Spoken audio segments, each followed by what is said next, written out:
Hello my dear students, my name is CA Akshay Mantri. स्वागत है आप सभी का मेरे यूट्यूब चैनल के ऊपर, दैट इज इको ज्ञान बाय एके। दोस्तों, इस वीडियो के अंदर हम डिस्कस करने वाले हैं chapter number 8 unit number 1, that is money demand के बारे में, है ना। डिटेल रिवीजन तो नहीं, बट एक शॉर्ट रिवीजन अपन करेंगे। अप्रोक्सीमेटली 1 आवर के अंदर अपने को इस रिवीजन को खत्म करना है, जिससे कि आपका एग्जाम के लिए जो कुछ भी डाउट अगर इस यूनिट का है तो वो अच्छे से क्लियर हो जाएगा। क्योंकि जनरली बच्चों को जो है मैक्रो इकोनॉमिक्स के अंदर बहुत ज्यादा मुश्किलें आती है। तो देखते हैं कि हम आपके सारे डाउट्स क्लियर कर सके। ठीक है, चलिए आगे बढ़ते हैं। तो जनरली मार्केट के ना दो टाइप्स होते हैं। देखो, फाइनेंशियल मार्केट के अंदर हम मार्केट के दो टाइप्स देखते हैं। एक होता है आपका मनी मार्केट और दूसरा होता है आपका capital market. Okay, money market मतलब सर ऐसा मार्केट जो कि शॉर्ट टर्म सिक्योरिटीज के बारे में डील करता है, और कैपिटल मार्केट मतलब जो लॉन्ग टर्म अप्रोच रख के लॉन्ग टर्म सिक्योरिटीज के बारे में बात करता है। ओके सर, कैपिटल मार्केट के अंदर आपका इक्विटी वगैरह वो सारी चीजें आएगा, और मनी मार्केट के अंदर आपकी जो भी गवर्नमेंट के शॉर्ट टर्म पीरियड के जो भी सिक्योरिटीज वगैरह होती है, ट्रेजरी बिल्स होते हैं, है ना, वो सारी चीजें आपकी मनी मार्केट का पार्ट बनती है।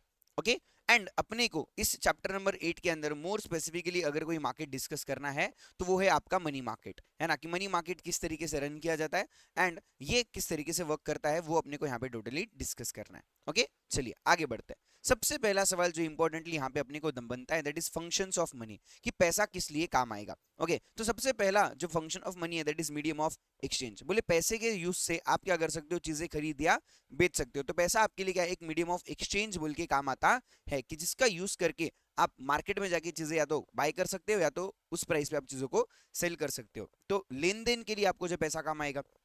दूसरा फंक्शन यहाँ पे बोला है that money is act as a unit of account. बोले किसी भी चीज को अगर आपको एक वैल्यू देना है, राइट, तो उस वैल्यू को देने के लिए आप क्या कर सकते हो, मनी का यूज कर सकते हो। राइट, लेट से पानी बोतल 20 रुपए का है, या फिर अगर आप बोलते हो कोचिंग क्लासेस का फीस जो है वो कितना है, तो हर चीज आप क्या करते हो, एक मनी टर्म्स में मेजर करते हो। राइट, तो इसके लिए सेकंड फंक्शन ऑफ मनी इन्होंने यहाँ पे क्या बोला, that is unit of account. पैसे से आप किसी भी चीज का एक वैल्यू जो है वो डिसाइड कर सकते हो, डिनोट कर सकते हो, जिससे जाके आप चीजों को कंपेयर इजिली कर सकते हो, है ना।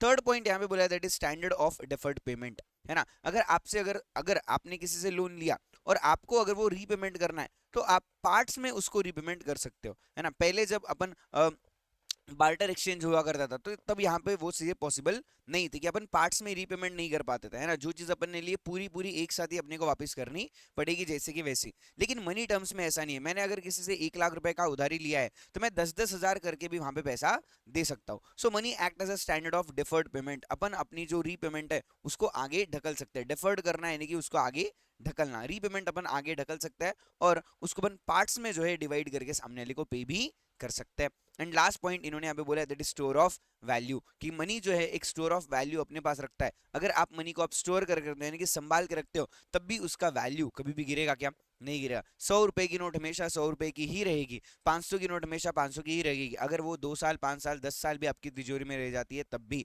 अनलेस एंड अनटिल वो एक लीगल टेंडर मनी है। राइट, तो these are the 4 functions of money जो अपने को इंपॉर्टेंटली याद रखना है। सबसे पहला फंक्शन बोला that is medium of exchange, second is unit of account, third is standard of deferred payment, and fourth is your store of value. यहां से एक एमसीक्यू बनने के चांसेस बनते हैं कि what are the functions of money, ऐसा पूछा जा सकता है। ओके, अगर पैसा ही नहीं होता तो, अगर समझो मनी एग्जिस्टेंस में नहीं होता तो क्या होता था, तो अपन जो है वो बार्टर एक्सचेंज किया करते थे, है ना। जैसे पहले होता था कि एक चीज के बदले में अपन दूसरी चीज लेंगे या देंगे, ये जो काम है दैट इज बार्टर एक्सचेंज। जब गुड्स एंड सर्विसेज एक दूसरे के एक्सचेंज में ली या दी जाती थी, दैट इज बार्टर एक्सचेंज, वो होता था।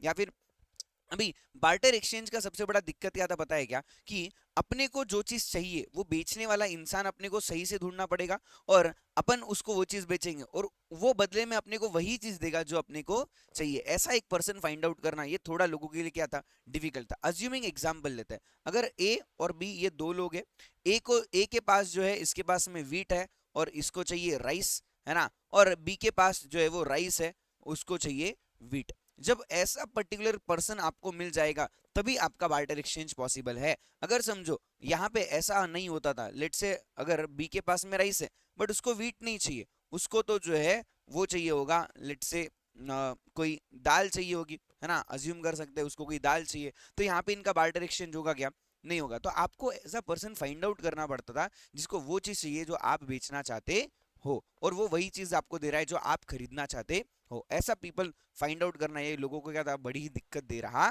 था। ओके, एंड लास्ट कि अगर समझो मनी नहीं होता तो यार मनी के जैसे कुछ दूसरी चीजें जो अपन पहले यूज किया करते थे, जैसे लेट्स से शेल्स वगैरह या मेटालिक कॉइन्स वगैरह या कमोडिटी मनी अपन यूज किया करते थे। जैसे राजा रजवाड़ों के टाइम पे जो कॉइन्स होते थे, मेटालिक कॉइन्स होते थे, है ना, सोने चांदी के जो वो सारे कॉइन्स जो है वो एग्जिस्टेंस में रहा करते थे। बट मनी जो है उन सबसे कहीं ज्यादा अच्छा है। क्यों अच्छा है, उसके कैरेक्टरिस्टिक्स क्या है, वो अपने को यहाँ पे समझना है। और इंपॉर्टेंटली यहाँ से एमसीक्यू बनता है, what are the characteristics of money. Characteristics of money, देखो पैसों के जनरली कुछ ऐसे कैरेक्टरिस्टिक्स है जो किसी भी चीज में अगर है तब अपन उसको मनी बोल सकते हैं। What are the characteristics of money में इन्होंने क्या बोला है कि ये कुछ चीजें हैं जो अगर किसी कमोडिटी में अवेलेबल है तो उसको अपन क्या बोल सकते हैं, मनी बोल सकते हैं। Okay, these are the characteristics money should possess. Possess मतलब उसके पास होनी चाहिए, जिसको अपन क्या बोल सकते हैं, जिसको अपन as a function of exchange अपन यूज कर सकते हैं। ऐसा कोई भी प्रोडक्ट, ऐसा कोई भी कमोडिटी जिसके अंदर ये सारे कैरेक्टरिस्टिक्स है, उसको अपन जो है वो मनी बोल सकते हैं फॉर डूइंग द एक्सचेंज और as a function of money. ठीक है, सबसे पहला फंक्शन इन्होंने क्या बोला है, देखो जनरली एक्सेप्टेबल। पैसा कैसा होना चाहिए, जनरली एक्सेप्टेबल होना चाहिए। ऑल ओवर द इंडिया सब लोग उस चीज को एक्सेप्ट करनी चाहिए as a money. Let's say कोई भी अगर आरबीआई का दिया हुआ नोट है, गांधी जी का जिसके ऊपर फोटो है ना, उसको लोग जनरली क्या करते हैं, एक्सेप्ट करते हैं। तो वो क्या मान सकता है, अपन उसको मनी बना सकते हैं, है ना। सब लोग जो है वो बार्टर एक्सचेंज जैसी चीजें एक्सेप्ट करते हैं क्या, नहीं करते। या फिर अगर मैं कोई और चीज आज उनको बोलता हूँ कि लेट से मैं जो है मार्केट में जाके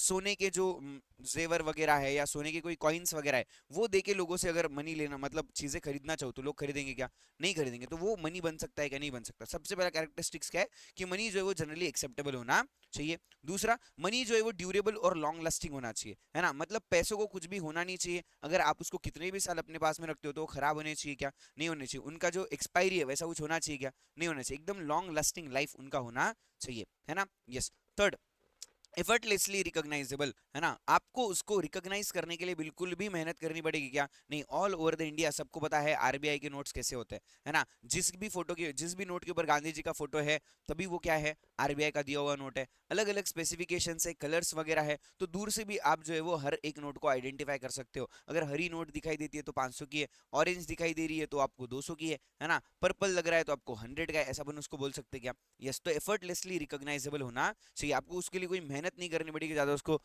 उसकी प्योरिटी चेक करने के लिए, उसकी सच्चाई ढूंढने के लिए बहुत ही इजीली आप उसको फाइंड आउट कर सकते हो, है ना। जैसे अगर 500 की नोट को ऐसा आपने जो है वो लाइट के सामने पकड़ लिया तो आपको गांधी जी दिखाई देंगे। दैट इज एफर्टलेसली रिकॉग्नाइजेबल होना चाहिए। Okay, next is difficultly to counterfeit. Difficult to counterfeit, counterfeit मतलब क्या, कॉपी कर बना। कोई भी उस नोट का, कोई भी उस मनी का जो है वो कॉपी इजीली नहीं कर सके, कोई भी उसको इजीली प्रोड्यूस करना चाहिए क्या, नहीं करना चाहिए। ऐसा उसका कुछ कैरेक्टरिस्टिक होना चाहिए, है ना। Relatively scarce but has elasticity of supply, है ना। वैसे तो नोट जो है वो जो भी मनी है वो उसका एक लिमिटेड स्टॉक होना चाहिए, बहुत ज्यादा अबंडेंट होना चाहिए क्या, नहीं होना चाहिए। बट उसका इलास्टिसिटी ऑफ सप्लाई अच्छा होना चाहिए। मतलब सर जब भी रिक्वायरमेंट हो पैसों की तो आप उसको इशू कर सकते हो, जब भी पैसा चाहिए होगा तो हम पैसा प्रिंट करके आपको दे सकते हैं, ऐसा इलास्टिसिटी वहां पे होना चाहिए।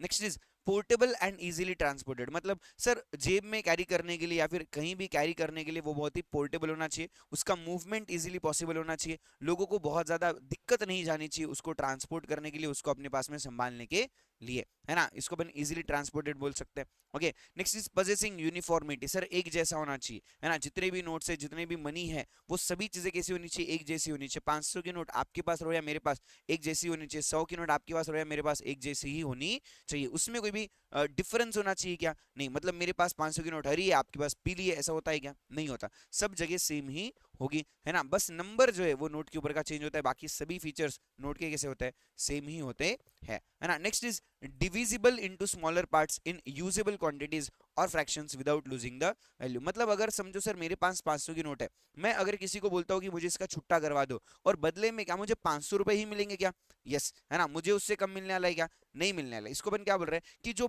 कोई भी वैल्यू ऑफ मनी है उसको अपन क्या कर सकते हैं, पार्ट्स में डिवाइड कर सकते हैं और उसका वैल्यू भी कम होगा क्या, नहीं होगा, है ना। लेकिन बार्टर एक्सचेंज में जब कमोडिटीज की बात आती थी तो उनको पार्ट्स में डिवाइड करना पॉसिबल नहीं था, है ना। बट आज अपने पास जो पेपर मनी है, पेपर मनी को अपन बोलते हैं फियाट मनी, है ना। जो एक्चुअल आज के डेट में अपन करेंसी यूज कर रहे हैं, है ना, जो आरबीआई पेपर मनी इशू कर रहा है उसको क्या बोलते हैं अपन, फिएट मनी बोलते हैं। यस, कैसे कैसे कैरेक्टरिस्टिक्स है सर, जनरली एक्सेप्टेबल होना चाहिए, ड्यूरेबल लॉन्ग लास्टिंग होना चाहिए, एफर्टलेसली रिकॉग्नाइजेबल होना चाहिए, डिफिकल्ट टू काउंटरफिट होना चाहिए, रिलेटिवली स्केर्स उसका सप्लाई होना चाहिए, पोर्टेबल और इजीली ट्रांसपोर्टेड होना चाहिए, पोजेसिंग यूनिफॉर्मिटी एक जैसा होना चाहिए, और difficult divisible into smaller parts होना चाहिए जिससे उसकी वैल्यू भी कम ना हो।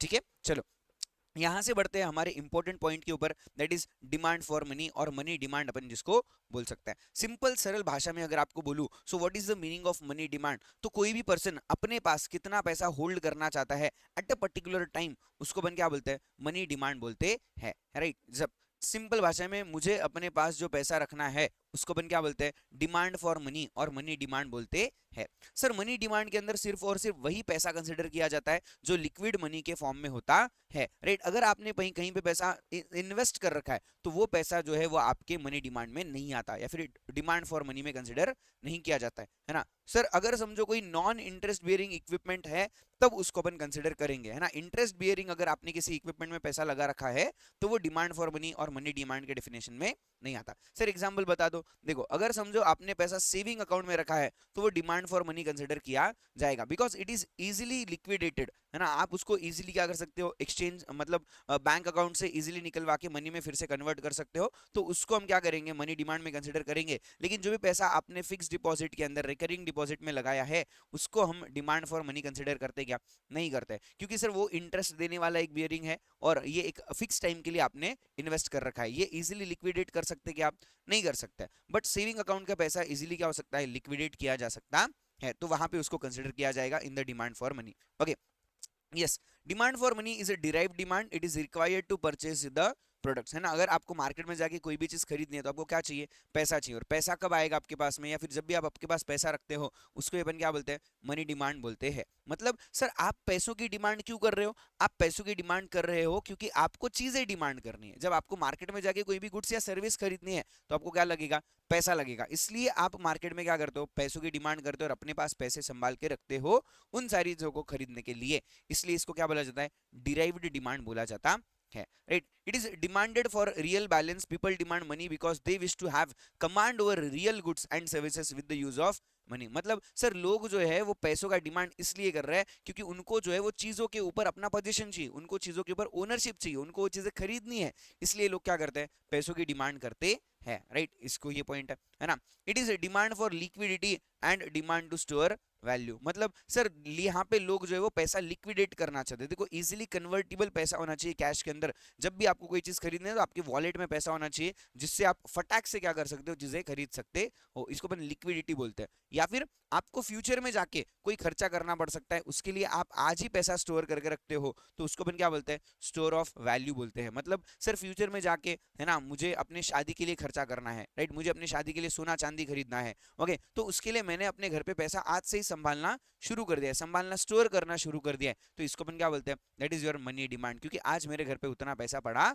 है किसी चीज को खरीदने के लिए। Yes, next point, demand for money is a decision about how much of one's given stock of wealth should be held in the form of money rather than as other assets as bonds. मतलब sir demand for money मतलब क्या है कि कोई भी person अपना total wealth का कितना पार्ट कैश में रखना चाहता है, यानी कि लिक्विड कैश में रखना चाहता है, जिसको वो इजीली क्या कर सकता है, कन्वर्ट कर सकता है किसी भी असेट के अंदर, है ना, अदर देन असेट्स जैसे बॉन्ड, जैसे कि बॉन्ड है, सिक्योरिटीज है, स्टॉक्स है, इसमें आप पैसा लगा देते हो ना तो एक फिक्स टाइम के लिए आपका पैसा वहां पे लग जाता है। लेकिन अगर मैं बात करता हूँ कैश की, तो कैश ये एक ऐसा फॉर्म है जो लिक्विड फॉर्म में होता है ना, और उसको अपन मनी डिमांड में कंसिडर करता है, डिमांड फॉर मनी में कंसिडर करेंगे। इसके ऊपर आपको कोई भी रिटर्न नहीं मिलता है, राइट। जब भी पैसे लोग लिक्विड फॉर्म में अपने पास रखते हैं, अपने घर में अपनी तिजोरी में जब लोग पैसे रखते हैं उसके ऊपर उनको कोई इंटरेस्ट मिलता है क्या, नहीं मिलता। उसके पैसे बढ़ते हैं क्या, कभी भी नहीं बढ़ते, राइट। वो जितने हैं उतने ही रहेंगे, अगर आप खर्चा कर दो खत्म हो जाएंगे, right, that is the point, है ना। So demand for money has an important role in the determination of interest, price and income of economy. बहुत ही इंपॉर्टेंट रोल है जिसको अपने डिटेल में समझना है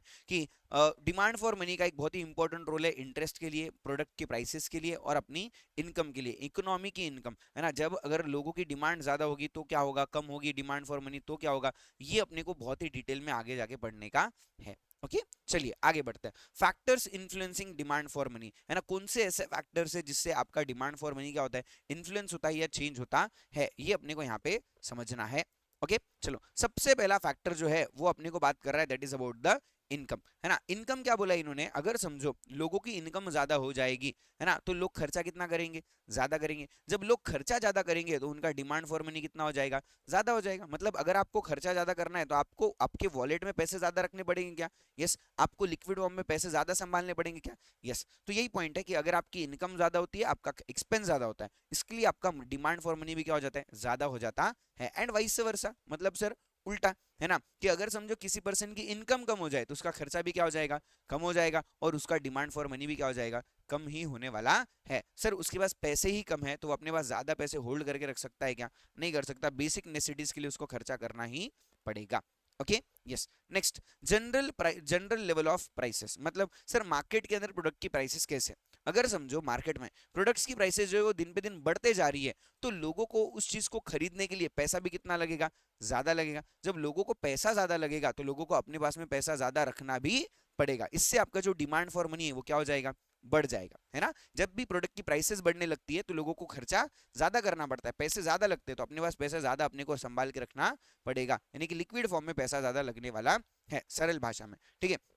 इसका उल्टा भी वाइस वर्सा हो सकता है कि अगर समझो मार्केट के अंदर प्रोडक्ट की प्राइसेस बहुत ही कम हो जाती है तो लोगों को अपने पास में ज्यादा पैसे संभाल के रखने पड़ेंगे क्या, स्टोर करने पड़ेंगे क्या, नहीं करने पड़ेंगे। तो आपका जो डिमांड फॉर मनी होगा, है ना, वो भी क्या हो जाएगा, कम हो जाएगा। राइट, नेक्स्ट पॉइंट बहुत ही इंपॉर्टेंट है, पूरा ध्यान दीजिए। देखो क्या बोल रहा हूं मैं, थर्ड पॉइंट हमें बोला that is rate of interest, है ना। रेट ऑफ इंटरेस्ट क्या बोल रहा है भाई, ये बैंक जो अपने को रेट ऑफ दे इंटरेस्ट दे रही है उसकी बात कर रहे हैं। ओके, अगर समझो बैंक मुझे रेट ऑफ इंटरेस्ट ज्यादा देने लगेंगी, है ना, कोई भी बैंक अगर जो आज मुझे 4% का रेट ऑफ इंटरेस्ट दे रही है मेरे सेविंग के ऊपर, वो मुझे अगर 8% का या 10% का रेट ऑफ इंटरेस्ट देने लगती है मेरे सेविंग के ऊपर, क्या मैंने सेविंग ज्यादा करनी चाहिए, यस। मैंने क्या एफडी को मैं पैसा लगाना चाहिए, मैंने क्या शेयर्स में पैसे लगाने चाहिए, यस। मैं अपना पूरा ही पैसा ऐसी जगह पे लगा दूंगा, और अपने पास में क्या मैं कैश होल्ड करूंगा क्या, नहीं करूंगा, राइट। क्योंकि कैश होल्ड करने का जो मेरा अपॉर्चुनिटी कॉस्ट होगा वो बहुत ज्यादा होगा, तो मैं अपने पास में ज्यादा कैश होल्ड नहीं करूंगा। इससे मेरा जो डिमांड फॉर मनी है वो क्या हो जाएगा, कम हो जाएगा। राइट, समझो क्या बोल रहा हूं मैं। रेट ऑफ इंटरेस्ट अगर बैंक मुझे ज्यादा देने लगेगा, मैं अपने पास में पैसा होल्ड नहीं करूंगा, मैं अपना सारा ही पैसा कहाँ लगा दूंगा, बैंक में लगा दूंगा। या फिर कोई बॉन्ड्स अगर मुझे रेट ऑफ इंटरेस्ट ज्यादा दे रहे, मैं अपना पूरा ही पैसा उस बॉन्ड्स में लगा दूंगा। इससे मेरा डिमांड फॉर मनी क्या हो जाता है, रिड्यूस हो जाता है। वही अगर समझो कोई बॉन्ड्स वगैरह जो है या फिर बैंक के सिक्योरिटीज वगैरह है जिसका रेट ऑफ इंटरेस्ट कम हो जाता है, तो मुझे क्या लग रहा है, अरे यार अभी तो रेट ऑफ इंटरेस्ट कम ही मिल रहा है, तो पैसा बैंक में रखने की कोई जरूरत है क्या, नहीं, मैंने पैसा अपने पास ही क्या कर लेना चाहिए, होल्ड कर लेना चाहिए। तब मेरा डिमांड फॉर मनी क्या हो जाता है, बिल्कुल भी ज्यादा हो जाता है, क्योंकि मैं अभी पैसे इन्वेस्ट नहीं कर रहा, सारा ही पैसा मैंने कहाँ रखा है, अपने पास लिक्विड फॉर्म में रखा है। That is a point. And last point इन्होंने यहाँ पे जो दिया है that is a financial innovation. अभी ये फाइनेंशियल इनोवेशन क्या बोल रहा है, देखो, due to the use of internet banking, mobile banking, net banking, UPI, है ना, ये सारी चीजों की वजह से क्या हो चुका है कि ऑनलाइन ट्रांजैक्शंस करना, ऑनलाइन पेमेंट्स करना बहुत ही इजी हो चुका है। तो लोग अपने पास में क्या करते हैं, कैश होल्ड करना प्रीफर नहीं कर रहे हैं। आजकल लोग हर जगह पे जो है वो ऑनलाइन पेमेंट करते हैं, यूपीआई से पेमेंट करते हैं, फोन पे, गूगल पे अपन यूज कर रहे हैं। तो इस वजह से क्या हो चुका है, आपका जो डिमांड फॉर मनी है वो हो चुका है कम, और आप पूरा ही पैसा कहाँ पे रखने लगे हो, बैंक में रखने लगे हो। क्योंकि जब भी आपको पैसा चाहिए आप ऑनलाइन में 1 मिनट में क्या कर सकते हो, पैसा ही निकाल सकते हो, और वहां से पैसा आप पेमेंट भी कर सकते हो, है ना। सो फाइनेंशियल इनोवेशंस की वजह से क्या होता है, जो होल्डिंग ऑफ लिक्विड मनी है वो क्या हो जाता है, रिड्यूस हो जाता है, और लोग बैंक में पैसा रखना क्या करते हैं, प्रीफर करते हैं। Right, this are the 4 factors जो आपकी डिमांड फॉर मनी को क्या करते हैं, इन्फ्लुएंस करते हैं। Income, general level of prices, rate of interest and financial innovations. अब शुरू होता है इस यूनिट का सबसे important point, that is theory of demand for money. Right, 4 theories अपने को यहाँ पे पढ़ने, अलग अलग लोगों ने अलग अलग बातें अपने को बोली है, ठीक है। सबसे पहले अपन पढ़ेंगे क्लासिकल अप्रोच, देन अपने को पढ़ना है नियो क्लासिकल अप्रोच, उसके बाद अपन पढ़ेंगे केनीशियन अप्रोच, और उसके बाद बात आती है आपकी पोस्ट केनीशियन अप्रोच के लिए। ओके, चलिए बढ़ते हैं सबसे पहला point, that is classical approach के लिए, है ना। क्लासिकल अप्रोच यानी कि क्लासिकल मतलब बहुत ही पुरानी बात है। क्लासिकल अप्रोच जो है वो आपको बताया गया है, that is by Irving Fisher, इन्होंने, है ना। ये येल यूनिवर्सिटी को बिलोंग करते थे। ये इन्होंने एक बुक लिखा था that is purchasing power of money in the year of 1911। तब इन्होंने अपने को क्लासिकल अप्रोच के बारे में बताया है for the demand for money, है ना। क्लासिकल अप्रोच को अपन और भी कैश ट्रांजैक्शन अप्रोच या फिर क्वांटिटी थ्योरी ऑफ मनी भी बोल सकते हैं क्या, यस, ये उसके 2 नाम है। अच्छा, ये इंपॉर्टेंट पॉइंट्स है, ये आपके ऑब्जेक्टिव्स में पूछे जा सकते हैं। क्लासिकल अप्रोच बताया अर्विंग फिशर ने है, वो येल यूनिवर्सिटी को बिलोंग करते थे, उनकी बुक का नाम है purchasing power of money, book आई थी 1911 के अंदर। क्लासिकल अप्रोच के 2 नाम, कैश ट्रांजैक्शन अप्रोच और क्वांटिटी थ्योरी ऑफ मनी भी अपन इसको बोल सकते हैं। ओके अच्छा, येल यूनिवर्सिटी के जो हमारे अर्विंग फिशर है, इनके हिसाब से what is demand for money, या फिर लोग पैसे की डिमांड किस लिए करते हैं, तो इनका मानना था कि मनी जो है वो आपका मीडियम ऑफ एक्सचेंज बोल के काम करता है, इसलिए लोग क्या करेंगे, पैसा डिमांड करेंगे। जब भी लोगों को कोई भी चीज मार्केट में जाके खरीदनी है, तब वो क्या करते हैं, वो पैसे की डिमांड करते हैं। So use of money is only for the function as a medium of exchange, मतलब इनका मानना था कि पैसा सिर्फ किस लिए काम आएगा, मीडियम ऑफ एक्सचेंज बोल के काम आता है, इसलिए लोग क्या करते हैं, पैसों की डिमांड करते हैं। That is for only transactions purpose. और कोई भी दूसरा पर्पस है क्या, नहीं। इनका मानना था कि लोग do not save money, people do not save money. इनका मानना था कि लोग पैसा सेव करते क्या, नहीं करते, लोग सारे ही पैसा क्या कर देते हैं, खर्चा कर देते हैं, है ना। तो हमारे जो अर्विंग फिशर है क्लासिकल अप्रोच वाले, इनका मानना क्या है कि लोग जो भी पैसा कमाते हैं, लोग पूरा ही पैसा क्या करते हैं, मीडियम ऑफ एक्सचेंज बोल के खर्चा कर देते हैं, वो अपने पास में कुछ भी सेविंग्स करते नहीं है। तो इनके अप्रोच के हिसाब से जो इक्वेशन ऑफ एक्सचेंज बन रहा है फॉर डिमांड फॉर मनी और ट्रांजैक्शन अप्रोच के अंदर, वो बनता है that is MV is equals to PT. MV sir, MV is money value is equals to price into total number of transactions. मतलब सर आपके पास कितना पैसा है ना, आपके पास कितना पैसा है इज इक्वल्स टू और आप कितनी चीजें खरीदने वाले हो और क्या प्राइस के खरीदने वाले हो, ये आपका क्या हो गया sir, that is equation of exchange होता है। M stands for total amount of money in circulation in the economy, economy में कितना पैसा घूम रहा है ना। Next is velocity of money circulation, that is number of times money changes hands. मतलब इकोनॉमी के अंदर 1,000 करोड़ अगर घूमते हैं और कितने टाइम्स वो अपना हैंड चेंज करते हैं, उसका वेलोसिटी यानी कि कितना उसका सर्कुलेशन होता है, राइट। लेट्स से अगर उसका सर्कुलेशन 4 से हो रहा है, ओके, तो ये आपका क्या हो जाएगा, टोटल मनी डिमांड हो जाएगा। That is price into quantity. Price मतलब सर, इसका मतलब अगेन आप 4,000 रुपए की जो है वो चीजें, यहाँ पे 4,000 करोड़ की चीजें आप क्या कर सकते हो, खरीद सकते हो। ऐसा यहाँ पे इनका सिंपल फॉर्मूला बनता है, that is MV is equals to PT. Okay sir, MU notes के अंदर अपने को यहाँ पे बोला है कि एमवी वगैरह क्या होता है। देखो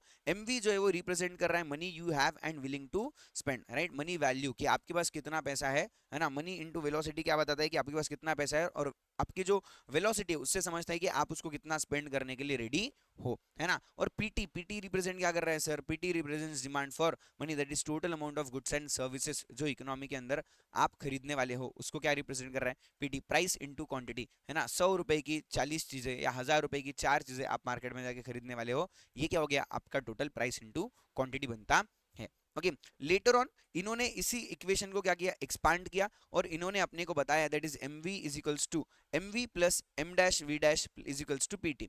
अभी ये एम डैश वी डैश क्या है, तो इन्होंने यहाँ पे एक चीज और एक यहाँ पे घुसा दी, है ना, डिमांड फॉर मनी के अंदर एम डैश वी डैश, जिसके जिसके अंदर इनका मानना था कि भाई सिर्फ आपके पास जो पैसा है आप वही खर्चा नहीं करते, बल्कि आप आपकी इनकम के बियॉन्ड जाके आप जो है वो लोन लेके भी पैसा खर्चा करते हो। तो एम डैश रिप्रेजेंट करता है the quantity, the total amount, total quantity of credit money, यानी कि उधारी जो आपने लिया है, और वी डैश रिप्रेजेंट करता है कि उस उधारी का कितना पैसा आपने खर्चा किया है उसको, है ना। सो एम वी क्या है, आपके पास कितना पैसा है, एम डैश वी डैश क्या है, भाई आपने कितना उधारी लेके खर्चा किया है वो, ठीक है। एम वी रिप्रेजेंटिंग आपकी इनकम, आपने खर्चा की, M dash V dash representing आपने उधारी लेके खर्चा किया है, और टोटल जो आपका खर्चा बनता है वो है आपका PT, that is medium of exchange, है ना। तो लोग सिर्फ अपने ही पैसे खर्चा नहीं करते, बट अपने लोग जो है वो लोन लेके भी खर्चा करते हैं, that is total value price into quantity जो आपका यहाँ पे बन रहा है, दैट इज क्लासिकल अप्रोच के हिसाब से। तो इनका मानना क्या है, more the value of transaction more shall be the demand for money. जितने ज्यादा वैल्यू ऑफ ट्रांजैक्शन होगे उतना ज्यादा डिमांड फॉर मनी होगा। क्या, yes, PT is nothing but your demand for money, MV is equals to PT, ये यहाँ पे अपने को फॉर्मूला याद रखना है ना। नेक्स्ट अप्रोच जो अपने को समझना है that is neo classical approach. Neo classical approach अपने को दिया है ना, that is by professor Alfred Marshall, इन्होंने, है ना, पीगू पीगू इन्होंने, AC Pigou, professor Alfred Marshall, इन लोगों ने अपने को ये नियो क्लासिकल अप्रोच बोला है इन द ईयर 1917, है ना। अभी ये सब लोग जो है वो कैम्ब्रिज यूनिवर्सिटी को बिलोंग करते थे। किसको बिलोंग करते थे, कैम्ब्रिज यूनिवर्सिटी को बिलोंग करते थे, है ना। अच्छा, इसके अंदर जेएम केन्स वगैरह का भी नाम है, बट इंपॉर्टेंटली यहाँ पे दो नाम अपने को याद रखना है, that is martial and Pigou का, ओके। और इन लोगों ने ये अपने को अप्रोच दिया। सर ये लोग जो है वो सभी जितने भी लोग हैं ये कैम्ब्रिज यूनिवर्सिटी को बिलोंग करते थे, इसके लिए इसका नाम कैम्ब्रिज अप्रोच भी बोला जाता है, या फिर इसको अपन कैश बैलेंस अप्रोच भी बोलते हैं। देखो क्लासिकल अप्रोच को अपन कैश ट्रांजैक्शन अप्रोच बोल रहे थे, यहाँ पे अपन कैश बैलेंस अप्रोच बोल रहे हैं, तो दोनों अलग है, ठीक है। न्यू क्लासिकल अप्रोच के दो नाम, that is cash balance approach and Cambridge approach भी अपन इसको बोलते हैं, ओके। अकॉर्डिंग टू दिस अप्रोच, इनके हिसाब से जो जितने भी हमारे कैम्ब्रिज यूनिवर्सिटी को बिलोंग करने वाले इकोनॉमिस्ट है, इनके हिसाब से मनी का जो यूज है वो किया जाएगा only as a store of value. मतलब सर पैसा जो है किस लिए काम आएगा, पैसा जो है संभाल के रखने के लिए काम आएगा, क्योंकि फ्यूचर में जाके आपको ये पैसा लग सकता है ना। तो इनका मानना क्या है कि पैसा किस लिए काम आएगा, पैसा फ्यूचर में आने वाली अनसर्टनिटीज के लिए आपको क्या करना चाहिए, संभाल के रखना चाहिए, है ना। तो यस, सो ये वर्जन जो है मनी इन डिमांड को बात कर रहा है। Money increases the utility in the following two ways, मतलब पैसों का दो चीज के लिए यूटिलिटी है। सबसे पहला तो ट्रांजैक्शन के लिए, मतलब आपको कोई भी चीज खरीदनी या बेचनी है तो आपको वहां पे पैसा लगता है। दूसरी चीज, it acts as a hedge against the uncertainty, मतलब फ्यूचर में कोई भी अगर अनसर्टेनिटी आने वाली है उसके लिए अपन ने एक सिक्योरिटी बोल के पैसा संभाल के रखना चाहिए। यानी कि लेट्स से अगर फ्यूचर में जाके आपके यहाँ भी कोई हॉस्पिटलाइज हो जाता है तो उसमें बहुत बड़ा खर्चा आ जाएगा और आपके पास एकदम से इतना पैसा होगा क्या, नहीं होगा। तो आपने जो संभाल के रखा हुआ पैसा है, that is store of value, वो आपको यहाँ पे काम आ सकता है। या फिर लेट्स से आपके बच्चों के एजुकेशन के लिए, आपके यहाँ पे कोई शादी है, कोई फंक्शन है, उसके लिए, तो हर चीज के लिए आपको पैसा क्या होता है, काम आता है। तो फ्यूचर की अनसर्टेनिटीज को ध्यान में रख के आपने पैसा क्या करना चाहिए, स्टोर करना चाहिए। ऐसा किसका मानना है, हमारे मार्शल और पिगू इनका मानना है ना। Marshall and Pigou focus their analysis on the factors that determines individual demand for holding the cash. मतलब इन्होंने देखा कि लोग किस लिए पैसा अपने पास में रखते हैं, है ना। तो इनको लगा कि लोग जो है एक तो पैसा अपने पास में खर्चा करने को रखते हैं और दूसरा लोग अपने पास में पैसा संभाल के रखने के लिए रखते हैं कि भाई फ्यूचर में जाके अपने को पैसा लग सकता है, तो अपन ने पैसा थोड़ा संभाल के रखना चाहिए। तो ये उनको देखने को मिला। दीज फैक्टर्स, इसके अंदर कौन सी चीजें इन्होंने देखी कि लोग किस हिसाब से आपका डिमांड फॉर मनी डिसाइड करते हैं। तो आपका जो भी इंटरेस्ट रेट है उसके हिसाब से, wealth owned by the individuals and expectations about the future prices. आपका कितना वेल्थ है, वेल्थ मतलब क्या सर, आपके पास में टोटल वैल्यू ऑफ असेट्स कितने, total value of goods and services कितनी है ना, कितना पैसा आपके पास है, कितना मार्केट वैल्यू उन सब चीजों का है, उसके हिसाब से लोग जो है वो पैसे की डिमांड करते हैं। और लोगों को फ्यूचर के प्राइसेस के बारे में क्या एक्सपेक्टेशंस है, उसके हिसाब से लोग क्या करते हैं, पैसों की डिमांड करते हैं। ऐसा उनको देखने को मिला है ना। तीन चीजें इन्होंने बोली जिसके ऊपर क्या करते हैं मार्शल और पिगू फोकस कर रहे हैं कि मनी डिमांड जिससे डिसाइड हो सकता है, that is prevailing interest rate, मतलब एट प्रेजेंट इंटरेस्ट रेट क्या है, लोगों का वेल्थ कितना है, और तीसरा लोगों के फ्यूचर को लेके एक्सपेक्टेशंस क्या है, इससे लोगों का डिमांड फॉर मनी जो है वो डिसाइड होता है। ओके यस, यहाँ पे इन्होंने एक इक्वेशन दिया, money demand m raise to d, amount of money demanded क्या होगा, that is KPY। KPY sir, के आपका होता है that is proportion of nominal income people wants to hold as a cash, मतलब आपके टोटल कमाई का कितना परसेंटेज आप क्या करते हो, कैश में होल्ड करना चाहते हो वो। Y is your real national income, आप कितना पैसा कमा रहे हो, and P is your price level, है ना।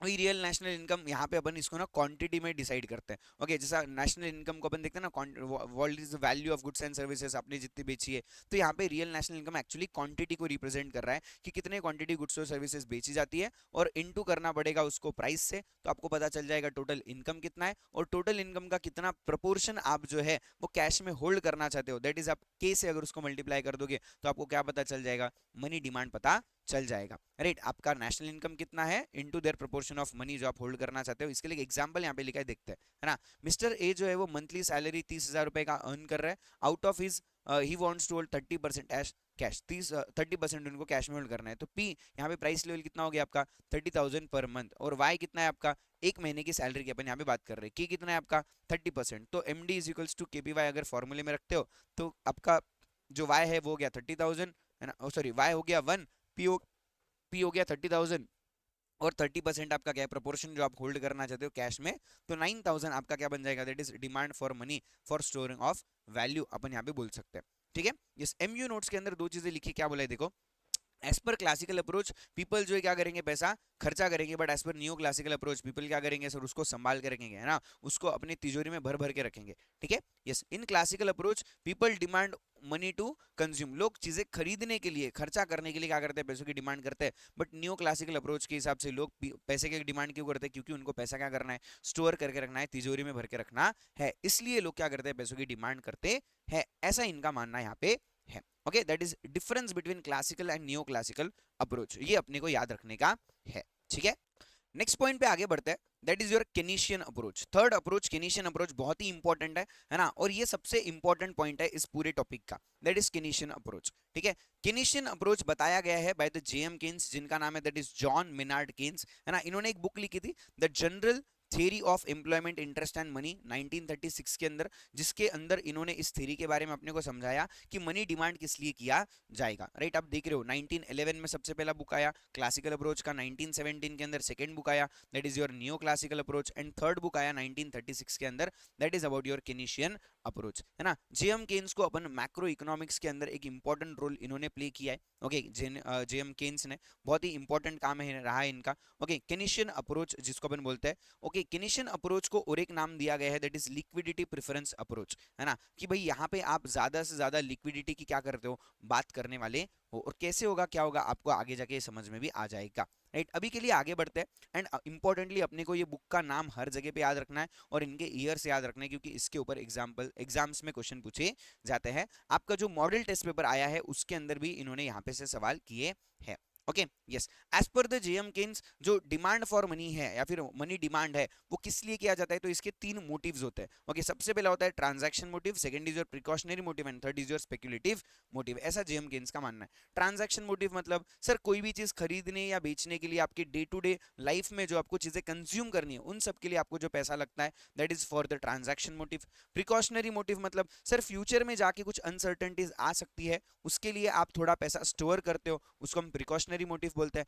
And third is your speculative motive, है ना। स्पेक्युलेटिव मोटिव मतलब सर इन सब के खर्चों के बाद में जो पैसा बच जाए उस पैसों के आप थोड़ा इन्वेस्ट भी करोगे, है ना, जिससे आप इन्वेस्टमेंट पे कुछ रिटर्न्स कमाने की कोशिश कर रहे हो, पैसे को ग्रो करना है आपको, राइट। इसके लिए अपन क्या करते हैं, स्पेक्युलेटिव मोटिव के लिए थोड़ा पैसा निकाल के साइड में रखते हैं, क्योंकि देखो ना पैसा खर्चा कर दिया, पैसा बचा लिया, है ना, पैसा बचाने से या स्टोर करने से उसका कुछ वैल्यू बढ़ेगा क्या, नहीं बढ़ेगा, लेकिन आपको पैसे बढ़ाने से अपन सुनते हैं पैसा ही पैसे को खींचता है, तो कब खींचेगा, जब आप उसको स्पेक्युलेटिव मोटिव पे लगाओगे तब वो खींचने वाला है। तो ये तीन जो है वो यहाँ पे मोटिव होते हैं जिसके लिए अपन पैसे को क्या करते हैं, डिमांड करते हैं, ऐसा जेएम केन्स का मानना है in the Keynesian approach, that is transaction motive, precautionary motive and speculative motive, ठीक है। चलो आगे बढ़ते हैं। ट्रांजैक्शन मोटिव में क्या बताया, देखो, people require money to carry out day to day transactions, in most of them do not receive their income daily, मतलब सर बहुत लोग जो है वो डे टू डे लाइफ में खर्चा कर रहे हैं, है ना, रोज अपने को पैसा लगता है खर्चा करने के लिए सुबह से शाम तक, बट क्या अपन रोज पैसा कमाते, क्या नहीं कमाते। सो लोग जो है वो generally once in a month पैसा कमाते हैं और वंस इन अ वीक कमाते होगा या फिर डेली बेसिस पे कोई पैसे कमाता होगा, और अपने को जो है वो खर्चा over the period of month करते ही रहना पड़ता है, रोज अपने को खर्चा करना पड़ता है, रोज 10-20 रुपए 50 रुपए 100 रुपए 1000 रुपए का भी तुम लोगों का क्या होगा, डेली बेसिस पे खर्चा होगा ही होगा। कितने जन सच में यार दिन के 10 रुपए तो भी खर्चा करते हैं, जल्दी से कमेंट करके बताओ कि सर हाँ हमारा तो मिनिमम 10 का खर्चा है ही सर, राइट। या फिर जो भी आपका खर्चा है मिनिमम कमेंट करके बताओ कि सर इतना तो हमको खर्चा पानी लगता ही है, राइट। लड़कियों को तो बहुत बार यार रोज चॉकलेट खाने को चाहिए तो उनका तो भला ही खर्चा है, और उनके जो बॉयफ्रेंड्स है उनका तो बहुत ज्यादा ही खर्चा होगा, है ना। तो जल्दी से कमेंट करो ऐसे कौन से बॉयफ्रेंड्स इस वीडियो को देख रहे हैं, ठीक है। चलो आगे बढ़ते हैं। सो क्या बोला इन्होंने कि भाई टाइम गैप बहुत ज्यादा है टू सक्सेसिव इनकम रिसीट्स के अंदर और उनके खर्चों के अंदर, है ना, मतलब महीने में एक बार पैसा कमाओ और over the period of month क्या करो, आपको खर्चा करते रहना पड़ेगा। इसलिए आपको क्या करना पड़ता है सर, इसलिए आपको पैसों का थोड़ा मैनेजमेंट जरूर देखना पड़ेगा और आपको आपके पास में पैसा हमेशा संभाल के रखना पड़ेगा, क्योंकि पैसा आपको डेली बेसिस पे खर्चा करने को लगता है, ओके। इस ट्रांजैक्शन मोटिव जो है वो दो पार्ट्स में डिवाइडेड है, एक होता है इनकम मोटिव, एक होता है बिजनेस मोटिव। अभी इनकम मोटिव एक जनरल पब्लिक के हिसाब से बोला है जो सैलरी अर्न करने वाला एक इंडिविजुअल है ना, और जो बिजनेस मोटिव है वो एक बिजनेस के पर्सपेक्टिव से बोला है कि उनको क्या पैसा लगता है for the transaction purpose on daily basis, ठीक है। यस, सो इनकम मोटिव के अंदर अपन बात कर रहे हैं, it refers to the transaction demand for money by a wage and salary earners, जो इनकम अर्नर लोग है, सैलरी अर्नर लोग है, उनके बारे में अपन यहाँ पे बात कर रहे हैं कि वो लोग जो है income once in a month या फ्यू केसेस के अंदर वीकली या डेली वो लोग अर्न करते हैं, और over the period of month उनको क्या करने पड़ेंगे, ट्रांजैक्शंस करने पड़ेंगे, खर्चा करते रहना पड़ेगा। उनको कई सारे पेमेंट्स रेगुलर बेसिस पे करने पड़ते हैं, जैसे कि रेंट का पेमेंट हो गया, इलेक्ट्रिसिटी का है, ग्रोसरी बिल्स है, या फिर दूसरे भी अदर खर्चे हैं, ट्रांसपोर्टेशन एंड ऑल, इनको डेली बेसिस पे करते रहना पड़ेगा। स्कूल की फीस है, बच्चों की फीस है, उनको कोई स्टेशनरी लेके देना है, ऐसे कई सारे खर्चे जो आपको डेली बेसिस पे करने पड़ते हैं, okay. Yes, suppose time interval between this two income receipts in a month, people need to hold money with them to meet their daily payments. Money held with for this purpose gradually declines over a period of time. अभी क्या बोल रहा है देखो कि एक में अगर आपने फर्स्ट डेट ऑफ मंथ जो है, फर्स्ट डेट ऑफ जो मंथ है तब आपने पैसा कमाया, है ना, और आपको नेक्स्ट सैलरी कब मिलेगा सर, नेक्स्ट मंथ के फर्स्ट को ही आपको सेकंड सैलरी मिलेगा, है ना। तब तक इस बीच में 31 जो डेज है उस टाइम पे आपको क्या करना है, खर्चा करना है। अभी ये 30-31 दिन के अंदर जो भी महीने भर में खर्चा होगा, उतना खर्चा करने के लिए लगने वाला जो भी पैसा है, क्या वो पैसा आपको आपके पास में संभाल के रखना पड़ेगा। यस, अपन देखते हैं कि अपने मम्मी ना पूरे महीने भर का खर्चे का हिसाब लगाती है और उसके हिसाब से पैसा अपने पास में अलग से संभाल के रखती है क्या, यस। सो और बचा कुचा पैसा उसको कहीं ना कहीं अलग से स्टोर करके रखने का वो लोग क्या करते हैं, काम करते हैं। तो वही पॉइंट अपने को यहाँ पे बोला है कि अपने को क्या करना पड़ता है, अपने को जो है महीने भर का खर्चा एनालाइज करना है और उतना पैसा अपने पास में संभाल के रखना पड़ेगा, है ना। तो पीपल विल डिमांड मनी और people will hold more money with them to meet their daily payments, है ना। रोज के अपने को पैसा खर्चा करने के लिए पैसा संभाल के रखना पड़ेगा। तो यहाँ पे आपकी डिमांड फॉर मनी क्या हो जाएगी, बढ़ जाएगी।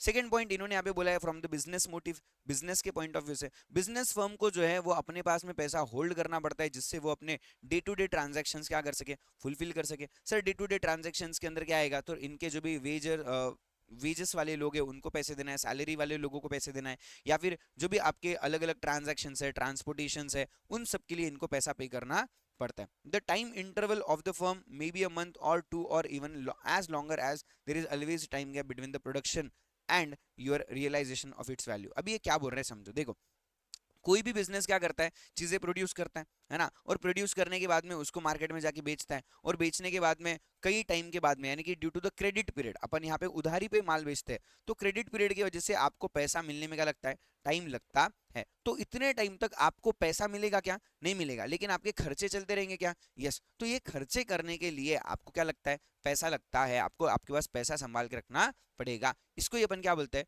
डिमांड फॉर मनी बोलते हैं, है ना। तो यस यहाँ पे टाइम गैप है, और टाइम गैप महीने का, 2 महीने का, कुछ भी टाइम का हो सकता है ना। तो उसके लिए आपको क्या लगता है, पैसा लगता है। Meanwhile they require money for the payments of various bills such as electricity, rent, raw material and wages, इन सब के लिए आपको पैसा लगता है। ओके, तो यहाँ पे जो आपको दिख रहा है फ्रॉम द ट्रांजैक्शन मोटिव, इसके अंदर यही बोला है कि the money amount of money held for the transaction motive depend करता है 3 चीजों के ऊपर, level of income, price level and time interval पे, है ना। कि आपकी अगर इनकम ज्यादा होगी तो आप खर्चा ज्यादा करोगे, तो आपका अगेन ट्रांजैक्शन मोटिव ज्यादा होगा। अगर चीजों की प्राइसेस बढ़ती जा रही है तो आपको ज्यादा पैसे आपके पास में संभाल के रखने पड़ेंगे, तो भी आपका जो मनी डिमांड है वो बढ़ जाएगा। अगर समझो आपका जो टाइम पीरियड है ना, कि भाई पैसे कमाने का और पैसे खर्चा करने का जो डिफरेंस है ना, ओके, नेक्स्ट पेमेंट के आने का, उस डिफरेंस में आपको अगर बहुत लंबा डिफरेंस है तो ज्यादा पैसा संभाल के रखना पड़ेगा, और कम डिफरेंस है तो कम पैसे संभाल के रखने पड़ेंगे। सोचो ना, अगर मुझे आज पैसा मिलता है फर्स्ट डे को ऑफ द मंथ, और उसके अगेन 15th डे को मुझे फिर से पैसा मिलने वाला है, तो मुझे सिर्फ अपने पास कितना पैसा रखना है, इन 15 दिन में जो भी खर्चा मुझे करना पड़ सकता है उतना ही पैसा मैं अपने पास रखूंगा, बाकी सारा ही पैसा मैं बैंक में डिपॉजिट कर सकता हूँ क्या, यस बिल्कुल कर सकता हूँ। लेकिन यही अगर मुझे अगले ही फर्स्ट डेट को पेमेंट मिलने वाली है, तब तक कोई सैलरी मिलेगी क्या, नहीं, तो मुझे इस टोटल मंथ में जितना भी खर्चा करना पड़ सकता है उतना पैसा मुझे अपने पास में रखना पड़ेगा, राइट। ये इसके लिए इन्होंने यहाँ पे बोला है कि 3 फैक्टर्स है जिसके ऊपर आपका ट्रांजैक्शन मोटिव डिपेंड करता है, level of income, price level and time interval के ऊपर। यस, आगे बढ़ते हैं। नेक्स्ट मोटिव जो आपका यहाँ पे बनता है that is your precautionary motive. Precautionary motive मतलब सर फ्यूचर में जाके आपको कुछ अनसर्टेनिटीज आ सकती है, तब आपके पास में पैसा अवेलेबल होना चाहिए, इसलिए थोड़ा थोड़ा पैसा अलग से क्या करो, निकाल के रखो, that is precautionary motive, right. It is necessary to be cautious, cautious मतलब हमेशा आपको जो है वो फ्यूचर के बारे में सोचना चाहिए, है ना। चिंता हमेशा फ्यूचर की लेके आपको रहनी चाहिए, about the future which is uncertain. Uncertain मतलब सर पता ही नहीं है ना क्या होगा, हाँ मुझे पता ही नहीं है क्या होगा, पता ही नहीं अपने को क्या होने वाला है, कि आपको आगे जाके आपकी शादी के लिए कितना खर्चा लगेगा, किसी का अगर घर पे एक्सीडेंट हो जाए तब क्या होगा, है ना, या फिर किसी के पढ़ाई के लिए कितना खर्चा लगेगा, ये सारी चीजें बिल्कुल भी अनसर्टन है, आपको पता नहीं है ना। तो इसके लिए आपको रेडी रहना पड़ेगा। रेडी रहने के लिए क्या करेंगे सर, प्रिकॉशनरी मोटिव में थोड़ा थोड़ा पैसा अपन डालते रहेंगे, जिसके लिए अपन देखते हैं ना, अपने पेरेंट्स ने बचपन से अपने लिए नाम पे कोई सेविंग्स में पैसे लगाना शुरू कर दिया होगा, कहीं आपके नाम का आरडी चल रहा होगा, या आपके नाम पे कोई एलआईसी वगैरह ले रखा है, जिससे आपके लिए थोड़ा पैसा क्या हो रहा है, प्रिकॉशनरी मोटिव में जा रहा है। Okay, uncertainty is an important element in the Keynesian precautionary motive. अगर अनसर्टेनिटी नहीं होगी ना तो लोग पैसा संभाल के रखेंगे क्या, नहीं। अगर लोगों को पता है कि सारा मेडिकल फुकट हो जाएगा, ऐसा फुकट हो जाएगा, तो लोग इसके लिए पैसा बचाएंगे ही नहीं, है ना। अनसर्टेनिटीज है तभी लोग क्या करते हैं, पैसा बचाते हैं। An additional amount of money over and above for the known requirements is held for contingencies or sudden expenditure, illness, accidents or to grab opportunities of advantageous purchase। इसको अपन क्या बोलते हैं, that is your nothing but what precautionary motive, कि future में जाके कुछ भी contingency यानी कुछ भी प्रॉब्लम्स आ सकती है, कुछ भी सडन खर्चे आपको करने पड़ सकते हैं, किसी की शादी फिक्स हो जाए तो फटाक से सोना चांदी लेना पड़ेगा, इवेंट वगैरह करना पड़ेगा, या फिर किसी का डेथ हो जाए तो डेथ के अंदर भी आपको कई सारे खर्चे पड़ने पड़ेंगे, कोई अगर बीमार हो जाए, किसी का एक्सीडेंट हो जाए तो आपको कई सारे खर्चा करना पड़ेगा, ये आपको पता नहीं है। ये over and above your basic requirement है, यानी कि रोज खाने पीने को छोड़ के ये सब क्या है उसके आगे है, तो ये सब चीजों में बहुत ज्यादा पैसा भी लगता है, तो आपको क्या करना पड़ेगा, इसके लिए एडिशनल मनी संभाल के रखना पड़ेगा। Okay, money may also be required at the time of temporary unemployment, मतलब अगर समझो आपकी कोई जॉब छूट जाए, आपकी कोई नौकरी अवेलेबल नहीं है, या फिर आपकी कोई कमाई नहीं, आपका धंधा चल नहीं रहा है, स्लैक सीजन आपके बिजनेस का चल रहा है, तब भी आपको पैसा लगता है खर्चा करने के लिए, तब ये आपका स्टोर किया हुआ पैसा आपको क्या होगा, काम आने वाला है। इसलिए लोगों ने क्या करना चाहिए, जब आपके पास ज्यादा पैसा है तो उसको स्टोर करते रहना चाहिए, सो दैट जब पैसा नहीं होगा तब ये पैसा क्या होगा, आपको काम आने वाला है। इस business people hold cash with them to meet any unforeseen expenditure और take advantage of favourable market conditions when the prices decline, मतलब अगर समझो सर कोई प्रोडक्ट आपको खरीदना है, आप एक बिजनेस पॉइंट ऑफ व्यू से बात कर रहे हैं, कोई असेट है, कोई मशीनरी है, कोई प्रॉपर्टी वगैरह है जो आपको खरीदनी है, और अगर समझो किसी टाइम पे उसके प्राइसेस कम हो जाए, तो उस ऐसे फेवरेबल अपॉर्चुनिटी को आप ध्यान में रख के अगर आपके पास पैसा बचाया हुआ है तो ये चीज़ों में आप पैसा लगा सकते हो क्या, यस। और अगर समझो वही आपके पास इतना बड़ा पैसा, एक मोटी अमाउंट अगर आपके पास नहीं होती थी, तो क्या ये जो अपॉर्चुनिटी आपके हाथ से चली जाती थी क्या, यस। तो इसलिए इन्होंने क्या बोला है कि अपने को क्या करना है कि जो भी अनफोर्सिन एक्सपेंडिचर है, या जो अपने को पता नहीं थे, आपने कभी एस्टिमेट नहीं किए थे, या फिर कोई एक फेवरेबल मार्केट कंडीशन है जो आपको चीज़ें सस्ते में मिल रही है, ऐसे टाइम पे अगर आपके पास में पैसा होगा तो आप चीज़ों को खरीद सकते हो और इसमें आपका फायदा होगा। और ये पैसा किसके लिए आता है सर, प्रिकॉशनरी मोटिव बोल के अपने रखा हुआ है, तभी पॉसिबल है, वरना पॉसिबल है क्या, नहीं। सो demand for precautionary motive like transaction motive also depends on the level of income. अभी जितना ज्यादा अमीर इंसान होगा उतना ज्यादा उसका क्या होगा, प्रिकॉशनरी मोटिव के लिए पैसा वो साइड में रख सकता है, क्योंकि जितना ज्यादा इनकम उतना ज्यादा क्या होगा सर, सिंपली सेविंग्स होता है। गरीब इंसान अपने सारे खर्चे कर ले ही तो ही वो बड़ी बात है, गरीब इंसान के पास में सेविंग ज्यादा होगी क्या, नहीं होगी। वो बोलेगा मेरे पास जितना पैसा मिल रहा है मैं उसको सबसे पहले क्या करूँ, अपने कंजम्पशन पे लगाओ। तो मतलब लोग पहले ट्रांजैक्शन मोटिव फुलफिल करेंगे, उसके बाद प्रिकॉशनरी मोटिव पे आता है। कोई भी पर्सन ऐसा नहीं है कि मैं जो है वो अपने फ्यूचर के लिए पैसा संभाल के रख लूँ, या फिर आज मैं खाना पीना छोड़ दूँ, अपने बच्चों के भविष्य के लिए संभाल के रखूँ। भाई अगर आप ही नहीं रहोगे तो आपके बच्चों का भविष्य रहेगा क्या, नहीं। तो सबसे पहले इंसान कहाँ पैसा लगाता है, ट्रांजैक्शन मोटिव पे पैसा लगाता है, उसके बाद ही प्रिकॉशनरी मोटिव की क्या होती है, बात आती है। yes, so richer will have more money for this motive compared to the poorer. Similarly business firms demand for money depends on their turnover. किसी भी बिजनेस, जो बिजनेस फर्म्स बड़े होंगे उनका डिमांड फॉर मनी भी क्या होगा, ज्यादा होगा, और जो फर्म्स छोटे होंगे उनका डिमांड फॉर मनी भी क्या होगा, कम ही होता है। yes, a firm's precautionary demand for money is influenced by the political uncertainties, है ना। अगर समझो पॉलिटिकल कंडीशंस बिल्कुल भी अच्छी नहीं है तो लोग क्या करेंगे सर, ज्यादा डिमांड फॉर मनी करेंगे, अपने पास में पैसा ज्यादा संभाल के रखेंगे, क्योंकि अगर कोई भी अनसर्टेनिटीज आ जाए तो अपने पास में कैश होनी चाहिए, अपना नुकसान होना चाहिए क्या, नहीं होना चाहिए। और अगर समझो पॉलिटिकल कंडीशंस अच्छी है तो लोग बेधड़ाक से क्या करते हैं, पैसा इन्वेस्ट करने के लिए रेडी हो जाते हैं। When political conditions are unstable business firms tend to be more cautious and hold larger amount of cash. yes, the demand for money for transactions or precautionary motive is directly related to the income, है ना। अगर income ज्यादा तो इसका जो demand for money होगा for the transaction और precautionary motive वो भी क्या होता है, ज्यादा होता है। यस, यहाँ पे आपको बोला है, देखो ये हो गया आपका ट्रांजैक्शन मोटिव, हो गया आपका प्रिकॉशनरी मोटिव। अगर आपकी इनकम ज्यादा हो जाएगी तो आपका जो ट्रांजैक्शन और प्रिकॉशनरी मोटिव का खर्चा है वो भी क्या हो जाएगा, बढ़ जाएगा, है ना। इनकम बढ़ गई, खर्चा भी क्या हो गया, बढ़ गया। इनकम कम हो जाएगी तो ये सब खर्चे भी क्या हो जाएंगे, कम हो जाएंगे, राइट। इसलिए इन्होंने क्या बोला है, the combined demand for transaction and precautionary motive is expressed as L1। L1 means demand for transaction and precautionary motive, जो मनी आपका डिमांड है, is the function of income.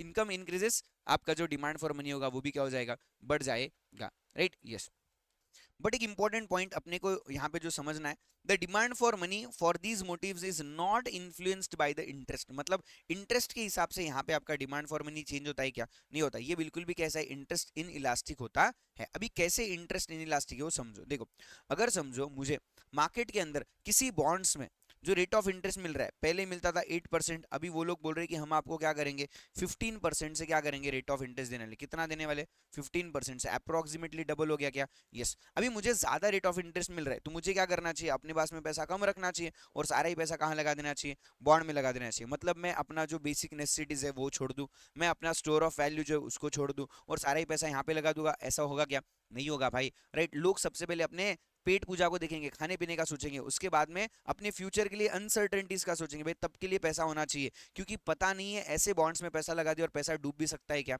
Yes, बिल्कुल डूब सकता है, राइट। तो इसके लिए क्या बोला है कि ये जो आपके डिमांड है, that is motive for money है, for transaction and precautionary motive, ये इंटरेस्ट इन इलास्टिक है। अगर इंटरेस्ट ज्यादा भी मिल रहा है ना, तब भी आप इनका खर्चा कम करोगे क्या? नहीं करोगे। आप ट्रांजैक्शन मोटिव पे जितना पैसा लगता है उतना तो आपको लगाना ही पड़ेगा, प्रिकॉशनरी मोटिव में आपको पैसा साइड में निकाल के रखना ही पड़ेगा। ज्यादा इंटरेस्ट मिल रहा है बोल के आप इसका खर्चा बढ़ाते हो, कम कर दोगे क्या? नहीं करोगे। या फिर अगर कम इंटरेस्ट मिल रहा है तो आप इसको बढ़ा सकते हो क्या? यस, ऐसा बढ़ने पॉसिबल है, लेकिन ज्यादा इंटरेस्ट मिलने पे ट्रांजैक्शन मोटिव है, प्रिकॉशनरी मोटिव का खर्चा कम होना ये बिल्कुल भी पॉसिबल नहीं है ना। अज्यूम करते हैं लेट्स से 2% से रेट ऑफ इंटरेस्ट 4% हो गया, 4% से 6% हो गया, लेकिन स्टिल आपका जो मनी डिमांड है फॉर द ट्रांजैक्शनल मोटिव वो कांस्टेंट ही रहेगा। आप ट्रांजैक्शन मोटिव का खर्चा कम या ज्यादा नहीं करते। मतलब ज्यादा रेट ऑफ इंटरेस्ट मिल रहा है तो मैं कम खर्चा करूँ ट्रांजैक्शन पे और ज्यादा पैसा सेव करूँ, ऐसा कोई लॉजिक है क्या?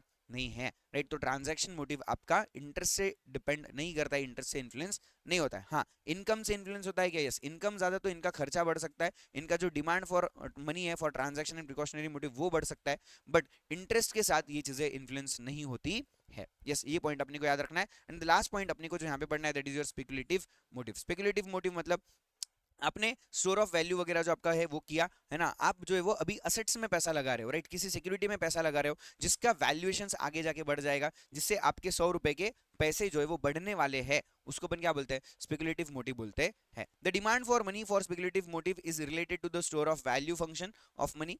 Speculative demand is also known as asset demand for money, क्योंकि यहाँ पे आप पैसों के बदले में कोई ना कोई असेट खरीदने की क्या कर रहे हो? बात कर रहे हो। आपको क्या करना है? आपको पैसे नहीं चाहिए, आपको आपके पास कैश होल्ड करना है क्या? नहीं, आप चाहते हो कि ये जो पैसा आपके पास में है इसको आप किसी ना किसी सिक्योरिटी में लगा दो, किसी ना किसी असेट्स में लगा दो, जिससे आपको क्या मिलेगा? ज्यादा से ज्यादा इन्वेस्टमेंट पे रिटर्न्स मिलने वाले हैं, जिससे आपका पैसा क्या करेगा? ग्रो करेगा। फाइनेंशियली आपकी वेल्थ जो है वो क्या करती है? ग्रो करती है ना। So people have alternative of their holding cash और financial assets like government bonds और इक्विटीज। मतलब लोग अपने पास पैसा प्रीफर नहीं करेंगे बल्कि असेट्स में पैसा लगाने वाले हैं, इसको अपन क्या बोलते हैं? स्पेकुलेटिव डिमांड फॉर मनी बोलते हैं, है ना। मतलब आप जो है वो कैश होल्ड ना करते हुए उसको कहीं ना कहीं लगा रहे हो, जिससे आपका पैसा क्या होता है? ग्रो होता है, जहां पे आपको स्पेकुलेटिव गेन्स जो है वो मिलने वाले है। Speculative demand is also related to the uncertainty, है ना। Cash held under this motive is used to make speculative gains by dealing in bonds whose prices fluctuates. मतलब आप ऐसे बॉन्ड्स में पैसा लगा रहे हो जिसकी प्राइसेस क्या होती है? जनरली फ्लक्चुएट होती है ना। अभी यहाँ पे क्या बोला, ये किस स्टडी अपने को समझना है। देखो, ओके, इनका मानना क्या है कि अगर समझो बॉन्ड की प्राइसेस बढ़ जाती है तो बहुत ज्यादा लोग क्या करेंगे? बॉन्ड्स ही खरीदेंगे। मतलब लोगों को अगर ऐसा दिख के आता है कि बॉन्ड्स जो है वो दिन पे दिन महंगे होते जा रहे हैं, तो लोग क्या करेंगे? लोग ज्यादा बॉन्ड्स खरीदेंगे। और वही अगर समझो बॉन्ड की प्राइसेस जो है वो एक्सपेक्टेड टू फॉल है, तो सभी लोग क्या करेंगे? बॉन्ड्स को बेच देंगे। किसी को भी बॉन्ड अपने पास में होल्ड करना है क्या? नहीं करना है, क्योंकि लोगों को क्या लग रहा है? ये अभी गिर रहा है तो ये और गिर सकता है क्या? यस। और वही लोगों को क्या लगता है? अगर ये बढ़ रहा है इसका मतलब ये और बढ़ सकता है क्या? यस। तब लोग उसको ज्यादा खरीदते हैं जब वो बढ़ रहा है, और उसको लोग बेचते हैं जब वो गिरता होता है, राइट। जिससे लोगों को क्या कर सके? लोगों को अपना कैपिटल लॉस जो है वो क्या करना है? अवॉइड करना है। दैट इज, अभी यहाँ पे अपन क्या देख सकते हैं? There is a direct relationship between the bond prices and bond demand, है ना। प्राइसेस बढ़ेंगे तो डिमांड भी बढ़ेगा, और अगर समझो प्राइसेस कम हो गई तो उसकी डिमांड भी क्या हो रही है? कम हो रही है ना। यस। अभी इसका अपने को इंपॉर्टेंट पॉइंट जो यहाँ पे समझना है that is about the interest rate के बारे में, राइट, कि इंटरेस्ट रेट के हिसाब से लोगों का जो डिमांड है बॉन्ड का वो किस तरीके से होता है। ठीक है, यस। अभी इंपॉर्टेंट यहाँ पे थोड़ा फोकस करो, ध्यान दो मेरे साथ में, तो मैं आपको ये चीज समझा रहा हूँ अच्छे से। ठीक है, इनका मानना क्या है कि अगर समझो मार्केट का जो इंटरेस्ट रेट है वो अगर एक्सपेक्टेड टू फॉल है, तो बिजनेसमैन क्या करेगा? बॉन्ड्स बाय करेगा। अभी यहाँ पे sir what is the meaning of market interest rate? Market interest rate मतलब सिंपली जो आपकी कोई बैंक में इन्वेस्टमेंट वगैरह है तो उसके ऊपर आपको जो मिलने वाला इंटरेस्ट रेट है, अगर वो गिर रहा है, मतलब आपको ऐसा समझ में आया कि बैंक अभी आपको ज्यादा इंटरेस्ट नहीं दे रही है ना, तो आप क्या करोगे? आप वहां से पैसा निकाल लोगे और सारा ही पैसा कहाँ लगा दोगे? बॉन्ड में लगा दोगे, जिससे आपको रिटर्न्स क्या मिले? ज्यादा मिले। अगर समझो वही मैं ऐसा बोलूं कि अगर मार्केट का जो इंटरेस्ट रेट है वो एक्सपेक्टेड टू राइज है, आपको लग रहा है कि मार्केट में इंटरेस्ट रेट क्या होने वाले? बढ़ने वाले हैं, तो आप क्या करते हो? बॉन्ड्स को बेच देते हो और उसको, उस पैसे को कहीं और इन्वेस्ट कर देते हो क्या? यस, कर देते हो। इससे आपको समझ में आ रहा है कि बॉन्ड प्राइस और वो जो मार्केट का इंटरेस्ट रेट है इसके बीच में क्या है सर? इनवर्स रिलेशनशिप होता है ना। अभी इसको समझने के लिए और एक इंपॉर्टेंट पॉइंट यहाँ पे ध्यान दो, क्या बोल रहा हूँ मैं। अगर समझो, देखो थोड़ा डिटेल में, अगर मैंने ये बहुत अच्छे से लेक्चर में समझाया था, बट अभी ट्राई करता हूँ कि क्विकली मैं तुमको ये चीज यहाँ पे समझा दूँ। ठीक है, ओके। अभी एग्जाम्पल पे ध्यान देते हैं, अभी यहाँ पे आ जाओ एग्जाम्पल के ऊपर। मैं आपको ये चीज समझाता हूँ क्या बोल रहा है। ये एग्जाम्पल अपन ने डिटेल में क्लास में डिस्कस किया था, उस एग्जाम्पल को मैं यहाँ पे बता रहा हूँ आपको कि एट प्रेजेंट अगर मैं ऐसा बोलूँ कि बॉन्ड का जो प्राइस है वो है 10,000 रुपीज का बॉन्ड है, राइट। इसके ऊपर आपको कितना इंटरेस्ट मिलता है, 8% का इंटरेस्ट मिल रहा है पर एनम। तो आपको टोटल इंटरेस्ट कितना मिल गया, 800 रुपए का आपको साल में इंटरेस्ट मिल रहा है। अगर आप ऐसा एक्सपेक्ट कर रहे हो कि बॉन्ड का जो इंटरेस्ट रेट है वो बढ़ने वाला है, ओके, और बढ़ के कितना हो जाएगा, 10% हो जाएगा, है ना। मतलब अभी आपको सेम इंटरेस्ट अगर चाहिए, सेम इंटरेस्ट अगर आपको चाहिए, कितने का इंटरेस्ट चाहिए आपको, 800 रुपए का अगर आपको इंटरेस्ट चाहिए तो आपको कितने के बॉन्ड खरीदने पड़ेंगे, ये सवाल है ना। सेम इंटरेस्ट सेम इनकम के लिए अगर मुझे 800 रुपए का इंटरेस्ट चाहिए और मेरा 10% अभी रेट ऑफ इंटरेस्ट है, तो 800 डिवाइड बाय अगर आप 10% करते हो तो कितना आ गया, 8,000 रुपए आ गया।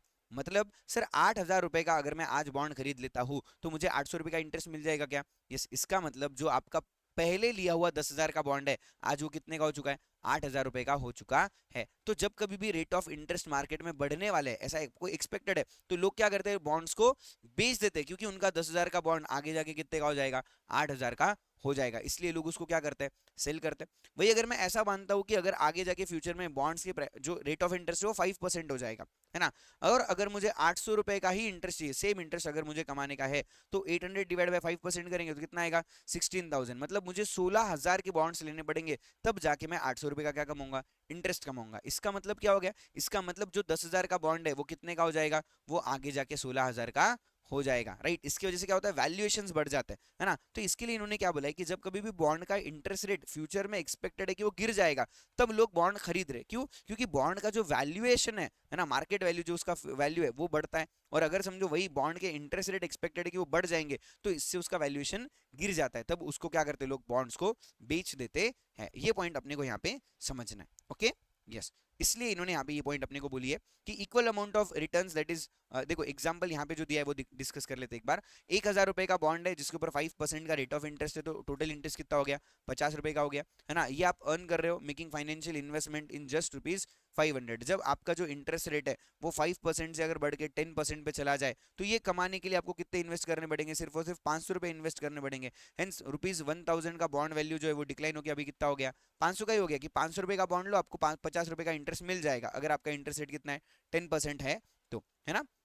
So Keynes assume that at a very high rate of interest, low bond price, all other assets holders will be bulls, and at a very low rate of interest, high bond prices, all other asset holders will be the BS, है ना। वो लोग जो है वो उसको inverse relationship में रखते हैं। So speculative demand for money increases as a market rate of interest falls and vice versa. मतलब जब लोगों का मार्केट रेट ऑफ इंटरेस्ट बढ़ जाता है ना, जब मार्केट रेट ऑफ इंटरेस्ट कम हो जाता है, तो स्पेकुलेटिव डिमांड फॉर मनी क्या होता है, ज्यादा होता है, लोग ज्यादा पैसा कहाँ लगाते हैं, बॉन्ड में लगाने की कोशिश करते हैं। और वही अगर समझो जब मार्केट रेट ऑफ इंटरेस्ट जो है वो मतलब अब लोग जो है अपने पास में पैसा ज्यादा संभाल के रख रहे हैं फॉर फ्यूचर इन्वेस्टमेंट्स के लिए, है ना। और अगर समझो वही मार्केट रेट ऑफ इंटरेस्ट बढ़ने लगता है, तो लोग अपने पास में पैसा रखते नहीं, अपन लोग पैसा कहाँ लगा देते हैं, पूरा ही बॉन्ड्स में लगा देते हैं, ओके, यस। यहाँ पे पॉइंट अपने को समझना है। So the demand for money under the speculative motive is also called as idle cash balance. मतलब आप आपके पास में पैसा संभाल के रख रहे हो फ्यूचर में इन्वेस्टमेंट करने के लिए। अगर रेट ऑफ इंटरेस्ट आगे जाके बढ़ जाएगा ऐसा लग रहा है, तो अपन क्या करेंगे, बॉन्ड्स को बेच देंगे और अपने पास में कैश होल्ड अपन करेंगे,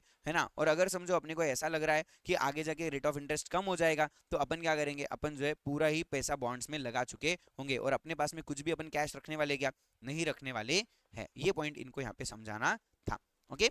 नेक्स्ट यहाँ पे अपने को कॉन्सेप्ट ऑफ लिक्विडिटी ट्रैप इन्होंने एक दिया है ना। लिक्विडिटी ट्रैप सेम पॉइंट पे अपने को क्या बोल रहा है कि जब कभी भी अगर समझो मार्केट का रेट ऑफ इंटरेस्ट गिरने लगता है, लोग क्या करते हैं, लोग जो है वो बैंक में अपनी जो इन्वेस्टमेंट है उसको लिक्विडेट करते हैं और आपका जो डिमांड फॉर मनी है उसको बढ़ा देते हैं, है ना। जब रेट ऑफ इंटरेस्ट ज्यादा होता है, अपने पास लोग पैसा रखेंगे क्या, नहीं रखेंगे, लोग उसका अपॉर्चुनिटी कॉस्ट ज्यादा होने की वजह से बैंक में पैसा इन्वेस्ट कर देंगे, सिक्योरिटीज में पैसा लगाएंगे। लेकिन वही अगर सिक्योरिटीज का जो रेट ऑफ इंटरेस्ट है वो कम होने लगता है, तो लोग वहां से पैसा निकालते हैं और सारे ही पैसा अपने घर पे भर भर के रख देते हैं, है ना। और एक पॉइंट ऐसा आता है जहां पे रेट ऑफ इंटरेस्ट सबसे मिनिमम हो जाएगा और यहाँ पे आपका जो डिमांड फॉर मनी वो क्या होते जाता है, बढ़ते जाता है या कांस्टेंट हो जाता है, ऐसा अपन इसको बोल सकते हैं क्या, यस, ओके।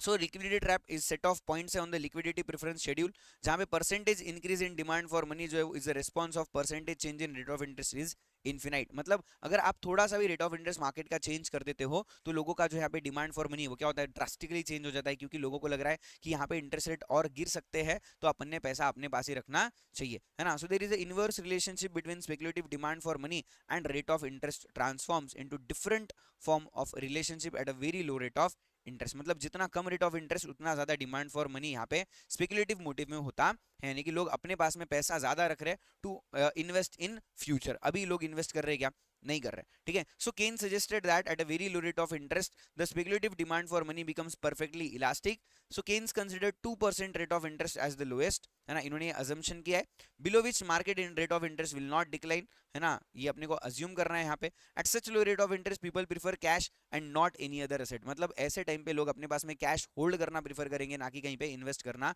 प्रीफर करेंगे, as the risk is far greater than the interest offered. मतलब क्योंकि अगर समझो ऐसे जो छोटे मोटे इंटरेस्ट बियरिंग बॉन्ड्स वगैरह है, अगर यहाँ पे लोगों का नुकसान हो सकता है, क्योंकि यहाँ पे अगर कैपिटल लॉस हो गया तो इसमें अपना नुकसान हो सकता है, इसके लिए इन्होंने क्या बोला, at point C L P curve becomes horizontal straight line showing the liquidity trap. यहाँ पे आपका क्या हो गया सर, लिक्विडिटी ट्रैप क्रिएट हो चुका है कि अभी आपका पैसा यहाँ पे अटक चुका है, आप यहाँ पे सारा पैसा अपने घर पे लेके बैठे हो, आपको कहीं पैसा इन्वेस्ट करना है क्या, नहीं करना है। लिए लिक्विडिटी ट्रैप का पॉइंट है जो आपके केनिशियन अप्रोच में आता है। इसके बाद अपने को अगेन पढ़ना है, that is the post Keynesian approach. तीन चीजें अपन यहाँ पे पढ़ते हैं अगेन पोस्ट केनिशियन अप्रोच के अंदर। देखो जेएम केन्स ने जो बोला उसके बाद में कोई और फेमस नहीं हुआ, बल्कि सिर्फ केन्स ही फेमस हुए। तो जितने भी लोगों ने यहाँ पे अपने को अलग अलग अप्रोच दिए केन्स के बाद में, उनका भी नाम पोस्ट केनिशियन अप्रोच से ही लिया जाता है। सबसे पहला अप्रोच इन्होंने यहाँ पे बोला that is inventory approach to transaction. अभी इन्वेंट्री अप्रोच टू ट्रांजैक्शन के अंदर इन्होंने क्या बोला कि इन्वेंट्री मॉडल अज्यूम करता है कि दो टाइप के स्टोरिंग ऑफ वैल्यू अपने पास में होती है, एक होता है मनी और एक होता है interest bearing alternative financial asset. मतलब या तो पैसा जो है वो पैसा मनी फॉर्म में रखो, कैश फॉर्म में रखो, या तो उसको कहीं ना कहीं इंटरेस्ट बेयरिंग अल्टरनेटिव्स में डाल दो, मतलब सिक्योरिटीज में, एफडी में, बॉन्ड्स में वगैरह आप उसको लगा सकते हो, राइट। ये उनका मानना है, इस टाइप का इन्वेंट्री आप मेंटेन कर सकते हो, या तो मनी इन्वेंट्री कैश में पैसा रखो, या तो कोई तो भी इंटरेस्ट बेयरिंग सर्टिफिकेट्स में पैसा लगा दो, ठीक है। ये इंटरेस्ट बेयर जो आपका इन्वेंट्री अप्रोच है ये आपको बताया गया है बाय द प्रोफेसर बाउमूल इन्होंने। सो बाउमूल का मानना क्या है कि बिजनेस इन्वेंट्री अप्रोच जो है वो एनालाइज करता है कि लोगों का बिहेवियर कैसा होना चाहिए। Just as businesses keep money to facilitate their business transactions, people also hold cash balance which involves an opportunity cost in terms of the lost interest. मतलब लोग ये चेक करते हैं कि उनका इंटरेस्ट का नुकसान कितना हो रहा है। अगर बहुत ज्यादा इंटरेस्ट का नुकसान होता है तो लोग क्या करते हैं, पैसा सिक्योरिटीज में लगा देते हैं, बॉन्ड्स में, एफडी में लगा देते हैं। और जब लोगों को ये दिखता है कि यार ज्यादा अपना कोई इंटरेस्ट का नुकसान हो रहा है क्या, नहीं हो रहा है, तब लोग क्या करते हैं, तब जो है लोग कैश में पैसा होल्ड करना प्रीफर कर लेते हैं। So therefore if they hold on optimum combination of bonds and cash balance, that is amount that minimizes the opportunity cost। मतलब लोगों को दोनों मेंटेन करने को ये बोल रहे हैं कि थोड़ा कैश में रखो, थोड़ा जो है आपका इंटरेस्ट बेयरिंग सर्टिफिकेट्स में रखो, तो आपका इंटरेस्ट का भी नुकसान नहीं होगा और आपका पैसों का भी नुकसान होगा क्या, नहीं होगा, आपके दोनों भी चीजें बैलेंस चलती रहेगी। तो बाउमुल्स प्रपोजिशन, इनका मानना क्या था, इनकी थ्योरी के अंदर, that is theory of transaction demand for money, कि hold that receipt of income से Y takes place once per unit of time but expenditure is spread at a constant rate over the entire period of time. मतलब वही बात है कि साल में एक बार, महीने में एक बार आपकी कमाई होती है और आपको हमेशा क्या करना है, खर्चा करते रहना है, तो इसके लिए आपको पैसा लगेगा। So excess cash over and above what is required for the transaction during the period under construction will be invested in the bonds और put it an interest bearing account. मतलब या तो क्या करो, जितना पैसा आपको लग रहा है फॉर द ट्रांजैक्शन मोटिव उतना निकाल के रखो महीने भर के लिए, बाकी सारा ही पैसा कहाँ पे लगा दो, कोई ना कोई बॉन्ड्स में लगा दो या कोई ना कोई इंटरेस्ट बेयरिंग सर्टिफिकेट्स में लगा दो। So money holding on an average will be lower if people hold bonds और other interest yielding the asset. मतलब इससे आपका जो मनी डिमांड है फॉर होल्डिंग द कैश वो कम हो जाएगा, और इससे आपका जो अपॉर्चुनिटी कॉस्ट है इंटरेस्ट का वो भी क्या हो सकता है, कम हो सकता है। मतलब ज्यादा पैसा सिंपली अपने पास मत रखो, जितना रखता है उतना रखो, बाकी क्या करो, इन्वेस्ट कर दो। क्यों, क्योंकि storing of asset in the form of money और in the form of interest bearing asset depend करता है दो मेजर फैक्टर्स के ऊपर। एक है आपका अपॉर्चुनिटी कॉस्ट, है ना, of the interest in case of asset stored as a money, और cost of individual of making a transfer between money and the bond, जैसे अपन ब्रोकरेज फीस बोलते हैं, है ना। मतलब अगर समझो आपका अपॉर्चुनिटी कॉस्ट इंटरेस्ट का ज्यादा है, तब आप क्या करोगे, पैसा इन्वेस्ट कर दोगे, कैश में होल्ड करोगे क्या, नहीं। और वही अगर अपॉर्चुनिटी कॉस्ट कम है तो आप जो है आपके पास पैसा होल्ड करना प्रीफर करोगे। ये पॉइंट आपको यहाँ पे बोला है 6 पॉइंट के अंदर। Higher the opportunity cost of interest, people लोग क्या करेंगे, प्रीफर करेंगे कि अपना पैसा वो कहाँ रखे, असेट्स में इन्वेस्टेड रखे। और वही अगर अपॉर्चुनिटी कॉस्ट बहुत ही कम है तो लोग क्या करेंगे, पैसा कैश में अपने पास में होल्ड करेंगे। दूसरी इंपॉर्टेंट चीज क्या है, जो भी ट्रांजैक्शन कॉस्ट है, अगर आप कहीं पे पैसा इन्वेस्ट करते हो और पैसा इन्वेस्ट करने के लिए आपको जो ब्रोकरेज फीस देनी पड़ रही है, जो कमीशन देना पड़ रहा है, वो बहुत ही ज्यादा है। जब ज्यादा ट्रांजैक्शन कॉस्ट आपके पास अवेलेबल होगा ना, तो आप जो है वो पैसा अपने पास कैश में ही रखोगे। आप कहीं भी इन्वेस्ट करने का प्रीफर करोगे क्या? नहीं, क्योंकि आप कमाते कितना हो और खर्चा कितना करते हो ये बहुत मैटर करता है। तो कमाई कम और मतलब मड़ाई से ज्यादा घड़ाई लग रही है, तो ये गलत हो गया है ना। तो अगर हायर ट्रांजेक्शन कॉस्ट होगा तो लोग जो है अपने पास में क्या करेंगे, कैश में ही पैसा रखेंगे, है ना। तो यहाँ पे इनका डिमांड फॉर मनी ज्यादा हो जाएगा। ओके, और अगर समझो लोअर द ट्रांजैक्शन कॉस्ट, तो लोग क्या करेंगे, असेट्स में पैसा अपना इन्वेस्टेड रखेंगे, है ना। तो आपके पास यहाँ पे अगेन डिमांड फॉर मनी क्या हो जाता है, कम हो जाता है। ओके, एक एग्जांपल दिया है यहाँ पे कि अगर समझो किसी पर्सन का इनकम 1 लाख रुपए पर मंथ का है और 60,000 रुपए उसका खर्चा है, तो बचा कितना सर, 40,000 रुपए उसके पास बचता है। 40,000 उसने या तो कैश में रखना चाहिए या तो इंटरेस्ट बेरिंग बॉन्ड्स में रखना चाहिए। सर किस पे डिपेंड करता है, दो फैक्टर्स पे, एक तो opportunity cost of holding the cash और एक तो transaction cost of the investment, that is interest on bonds और ब्रोकरेज फीस पे ही आपका पॉइंट डिपेंड करता है। यस, चलो नेक्स्ट पॉइंट पे आगे बढ़ते हैं, that is Friedman's restatement of quantitative theory. और इसके बाद में एक ही पॉइंट बचा है, जल्दी से अपना ये पॉइंट खत्म हो जाएगा और फिर आपका ये पूरा रिवीजन भी खत्म हो जाएगा, है ना। फ्रीडमन्स रीस्टेटमेंट ऑफ क्वांटिटेटिव थ्योरी मतलब जो क्वांटिटी थ्योरी ऊपर बोला है ना, that is new classical approach, उसको ही इन्होंने और भी अच्छे से समझाया है। दैट इज मिल्टन फ्रीडमन, इन्होंने मिल्टन फ्रीडमन में 1956 के अंदर केन्स का जो भी स्पेकुलेटिव डिमांड फॉर मनी है ना, उसको एक अलग फ्रेमवर्क में रखा ऑफ असेट प्राइस थ्योरी के अंदर। और फ्रीडमन का मानना यह था कि डिमांड फॉर मनी ये कुछ और नहीं बल्कि क्या है, more than application of a more general theory, मतलब जनरल थ्योरी ऑफ डिमांड जो कैपिटल एसेट्स का है वैसा ही कुछ है, और कुछ भी अलग है क्या? नहीं। तो इनका मानना है कि डिमांड फॉर मनी जो है अफेक्ट होता है by the same factors as demand for any other asset, मतलब आपका इनकम कितना है, आपके रिलेटिव रिटर्न्स कैसे हैं, उसके हिसाब से डिपेंड करता है, और कुछ भी है क्या? नहीं, ऐसा इनका मानना है। देखो एज सच ना, पोस्ट केनिशियन अप्रोच मतलब केनिशियन अप्रोच के बाद में बाकी जो लोगों ने बोला है उसने कुछ वैल्यू एडिशंस दिया नहीं है, इसके लिए कभी उनका नाम हुआ भी नहीं है ना। तो नाम किसका हुआ, अगेन पोस्ट केनिशियन अप्रोच का ही हुआ है। तो मिल्टन फ्रीडमैन का मानना क्या था कि जो आपका डिमांड फॉर मनी है ना, वो किस पे डिपेंड करता है, वो डिपेंड करता है दो फैक्टर्स पे, एक आपका इनकम पे, दूसरा आपके रिटर्न्स ऑन असेट के ऊपर, है ना।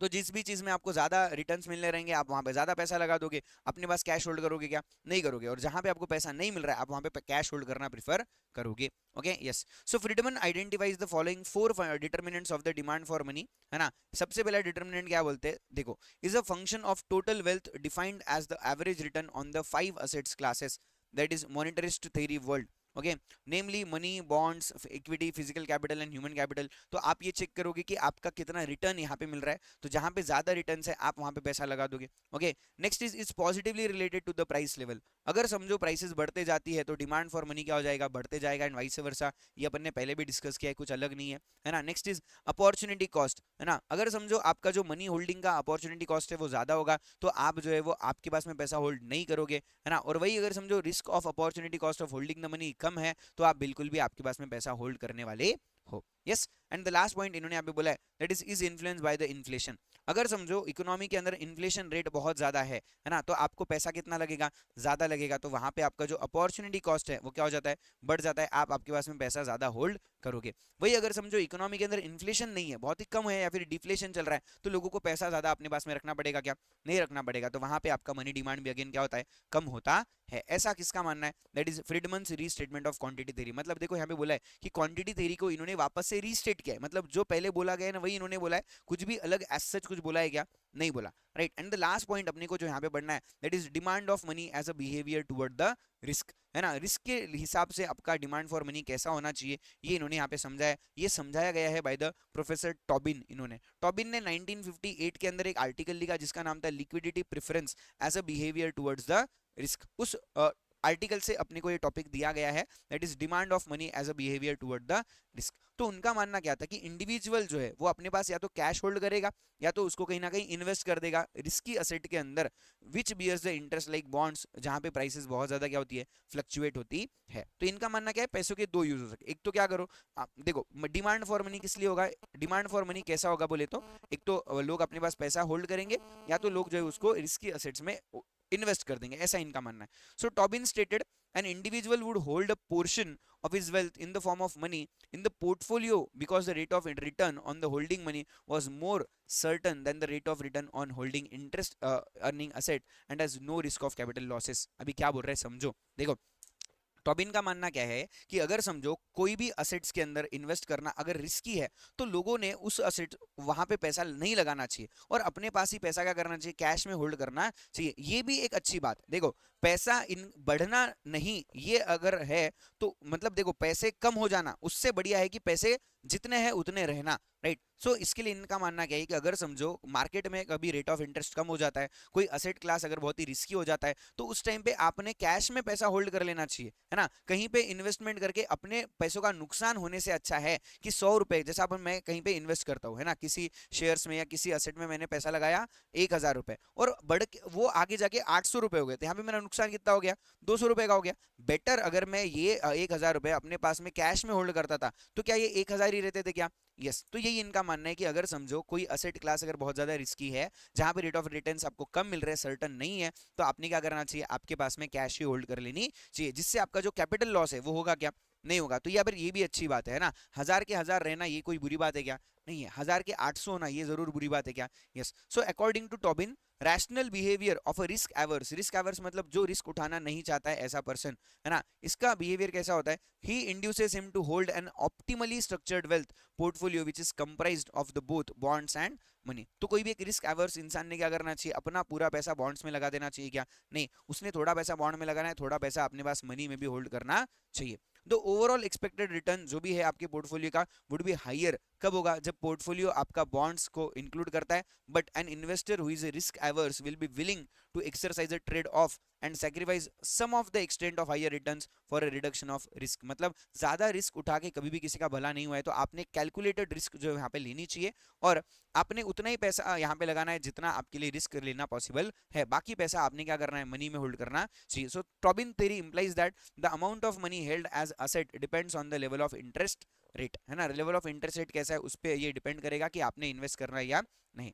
Next, in response to the increase in the interest rate, individual ने क्या करना चाहिए, अपना जो प्रपोर्शन ऑफ वेल्थ है जो आप इंटरेस्ट बेरिंग असेट में लगा रहे हो उसको बढ़ा देना चाहिए, है ना, से बॉन्ड्स के अंदर, और ये डिक्रीज कर देना चाहिए आपका जो होल्डिंग ऑफ मनी है वो। मतलब जब इंटरेस्ट रेट ज्यादा मिलेगा तब वही क्या कर दो, बॉन्ड्स में पैसा ज्यादा लगाओ और पैसा अपने पास में कैश में कम रखो। वही अगर इंटरेस्ट रेट कम हो जाए तो रिस्क है क्या ज्यादा, यस, यहाँ पे आपके वैल्यूएशन गिर सकते हैं, तो रिस्क ज्यादा है, तो आपने क्या करना चाहिए, बॉन्ड में पैसा लगाना है क्या, नहीं, कैश में अपने पास में पैसा होल्ड करके रखना चाहिए। So his analysis implies that the demand for money as a store of wealth will decline with an increase in the interest rate, है ना, मतलब जब इंटरेस्ट रेट बढ़ते हैं तो आपका जो डिमांड फॉर मनी है वो क्या हो जाता है, कम हो जाता है, क्योंकि आप पैसा इन्वेस्ट करना चाहते हो। और वही अगर जब इंटरेस्ट रेट कम हो जाते हैं तब आप डिमांड फॉर मनी को क्या कर देते हो, बढ़ा देते हो, अगेन इनवर्स रिलेशनशिप, है ना। एक rational behaviour risk averse person का क्या होता है, he is not willing to take risk, तो अपना पैसा कैसे रखना चाहिए, मनी में रखना चाहिए, तो कैश में भी रख सकते हो या फिर उसको कहीं ना कहीं आप इन्वेस्ट भी कर सकते हो, डिपेंडिंग ऑन योर रिस्क आपने क्या करना चाहिए, ये डिसीजन लेना